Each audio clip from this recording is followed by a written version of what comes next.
Oh, good evening. It's you. I was wondering who was still out here. I wasn't expecting anyone else. Would you like to join me if you're not sleeping? I'm going for a late-night study session in case Professor Sharp asks me on the spot again. What's that? You can't sleep without a bedtime story? I'm chuckling.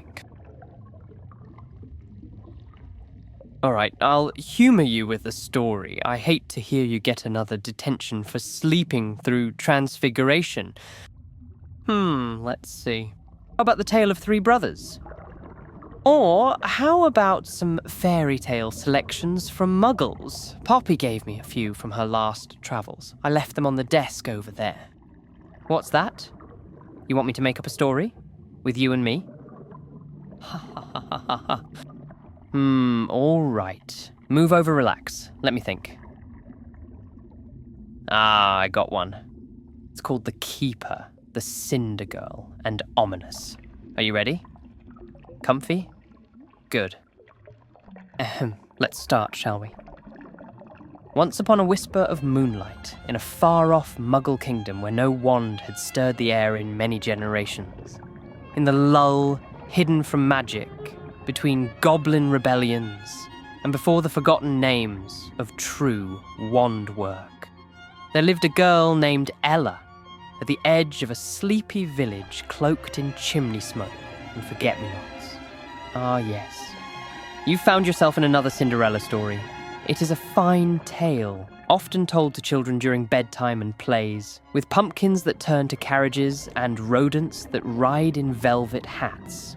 And while that story is true enough in its way, it is not the whole of it. Because every tale worth telling has another side, one that slips beneath the surface. Ever wondered how the fairy godmother came to be? After all, it was much more complicated than a bibbity-bobbity-boo. During the era when the story first came about, there was a pre-existing tale already of a travelling witch of ancient lineage and odd habits. Her name, long lost to ministry registries and family trees, was now known only to the rumours as the Keeper. The Keeper, once, in her youth, had roamed the halls of Hogwarts, sorted into no house that survived the records and rumoured to wield ancient magic that sang through stones. She had appeared in her 5th year like a comet over the Black Lake, glowing, brilliant, and frightening to those who prefer their power locked in Gringotts vaults. She vanished after graduation and was presumed lost to legend. No one knew where she went, only that she never looked back. But one wintry month, a mysterious witch appeared in a small Muggle kingdom where magic had long since curled up and gone quiet.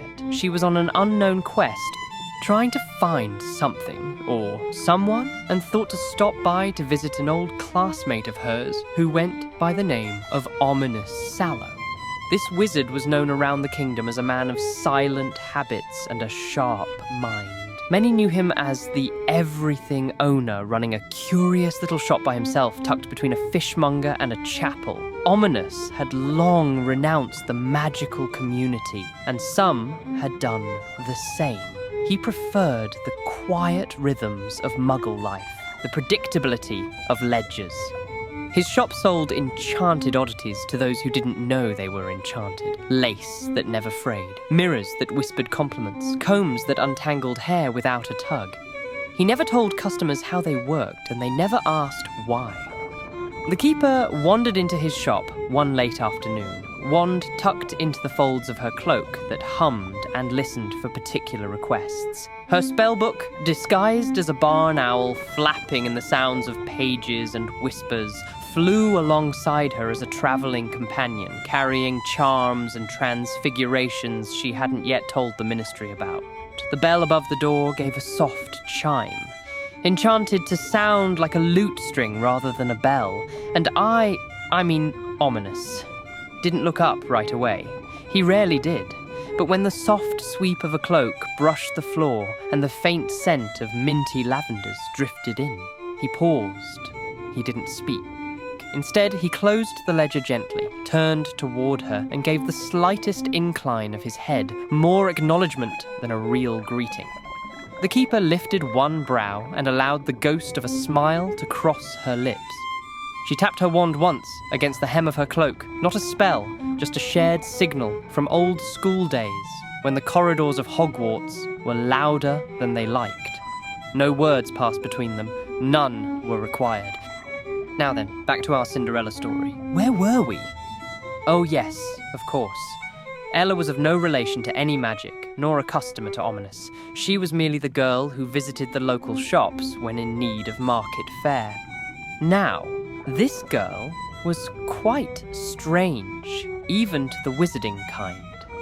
She had an unusual, sweet demeanour and a childlike heart. She sang to the geese, even when they hissed at her, who once, without being asked, mended the sleeve of someone's coat and left it folded on their doorstep. The keeper noticed her only in passing, until one night her spell book, transfigured as an owl, returned to the shop late with a hand-knitted vest wrapped snugly around its wings. The book gave a happy little hoot and dance as its feathery pages were safely covered. The keeper was delighted, and Ominis had an expression that was quite perplexed. A vest made from leftover yarn. The stitches were uneven, the yarn was scratchy, but the intent was clear. It must be her, they both suddenly concluded. Not a single cast of Revelio was needed to even know. Ha ha ha, I'm sorry. Don't make that face, I'm tired of it. What's there to even search for every 5 seconds? Anyways, back to the story. It was a silly gesture of kindness, made without knowing it would ever be seen, which let a slip of a laugh from the keeper's lips.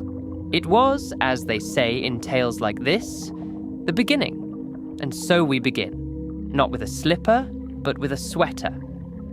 The keeper, unaccustomed to being thanked, let alone considered, felt a flicker of magic stir in her palm. Not the ancient kind, but something older still.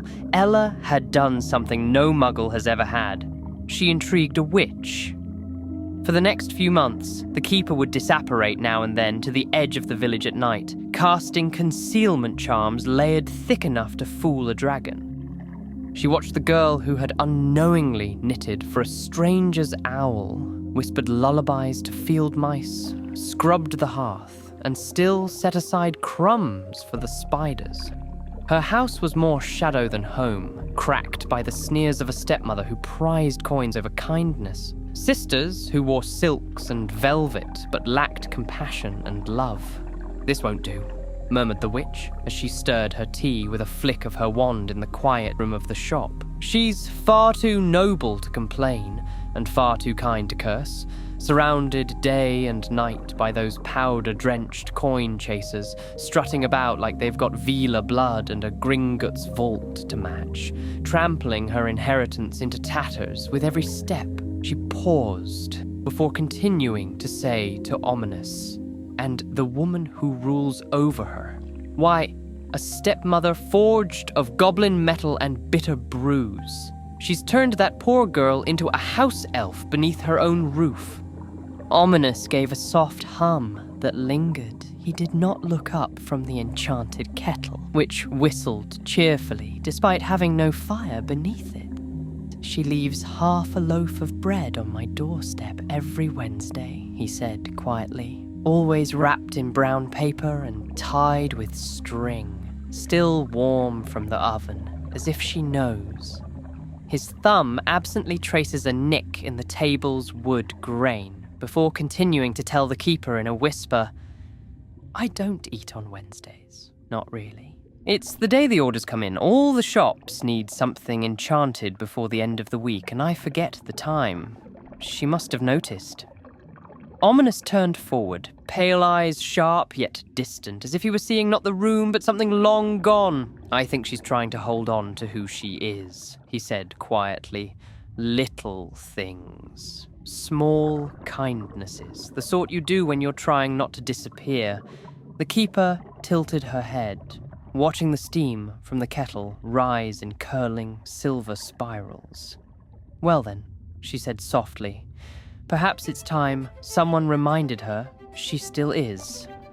It was during the waxing of an autumn moon that she heard it. A wish, tearful and raw, rising from the chimney of a soot-stained hearth. In a house choked with cinders and cruelty, the wish was not for riches, nor for revenge, but for one night of joy, cloaked in spells of disillusionment and delight. Keeper crept into the hearth that night. From the shadows, she watched Ella weep, her dress torn, her hands raw, her kindness unbowed.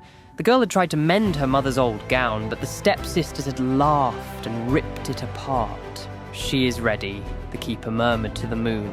And so, with wand in hand and a twinkle in her eye, she broke every line of the ministry's Muggle Protection Act. She transfigured a garden pumpkin with a flick and a giggle, turned vermin into footmen with polished shoes and new whiskers. The mice, thrilled by their promotion, saluted. The lizards flicked their tails and huffed. No one had asked them, of course, but accepted their role with theatrical flair. Then she revealed herself, not with fireworks that could make a wizard named Gareth blush, just a shimmer of light, like moonlight catching on frost, and the lifting of a single glamour. Ella gasped, eyes wide and teary, voice barely a whisper. "Are you my fairy godmother?" The keeper blinked. For a moment she said nothing, only smiled in that quiet, knowing way that belonged to witches and wizards who had seen far too much and were finally amused by it. "If you like," she said. "I've been called worse." But Ella, dear Ella, did not believe it. Not until her soot-black dress shimmered into silver silk, stitched by moonbeams and threads of spiderwebs. Not until her slippers sparkled like bottled starlight, crafted from lumous thread, the filament of a rare enchanted silkworm that spun only beneath a full moon and unravelled quietly after a few hours of wear. The keeper had once studied it in a forgotten alcove of the Room of Requirement, where experimental fabrics danced behind enchanted glass. She had tucked away a spool then, knowing, without quite knowing why, that one day someone might be worth using it for. "Midnight," she warned gently, fastening a glimmering ribbon at Ella's shoulder. Not because the spell will fail, but because rare magic fades once its purpose is fulfilled. And off Ella went, heart thundering like a hippogriff in flight. What the girl did not know, what most do not, is that the keeper followed her invisibly into the ball, weaving little nudges of courage into her spine and softening her tongue so her words would land true. So, Ella herself might finally be seen, without the ash, the weight, and the silence. When the clock struck 12 and the magic unravelled, the keeper sighed, a bittersweet sound. She could not keep the magic tethered longer. That was not her task. She had not come to change fate, only to reveal it. The glass slipper left behind was not an accident, a parting charm. So that when the world tried to forget her, when the soot returned and the mice scurried away, Ella would know. For one night, she was magic, and she could be again. We know how the rest of the tale goes. There's a prince, a slipper, and a fairy godmother. But the keeper had long since vanished by then, whistling through chimney smoke and candlelight, listening once more for the quiet call of another forgotten wish. Did you like the story? Oh, you're asleep now, finally. Good night, MC. Here's something to cover you. You can return my jacket tomorrow in class.